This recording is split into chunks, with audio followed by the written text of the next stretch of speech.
So this is the chicken run, guys. It is way bigger than it looks on video.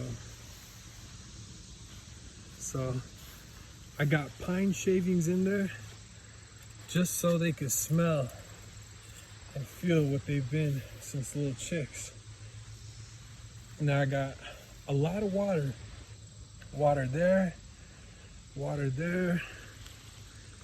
That I believe is a 7-gallon. And then the 2 there, that's food, that's water. And this is the coop. I put some food in there just in case they're a little scared or shy in the beginning. Now we got about 4 layers of tarp. I made sure that is waterproof, guys. Water will not come in on the back end. It might rain sideways here, but they do have the roof, and I'll monitor that.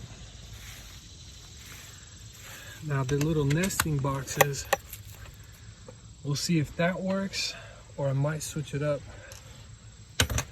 for a different material. But that is it, guys. They got a little run space in there.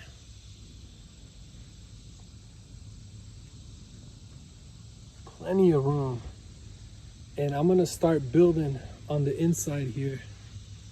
There was a slight dip right here, and these coops were designed to be 2 separate ones, but since I connected them, there was 2 extra pieces right there, and I just cleared the platform to cover up that pothole. And they got a ton of room to be in the sun. So that's it, guys. I'm gonna continue working on the outside. We're gonna secure all the perimeter.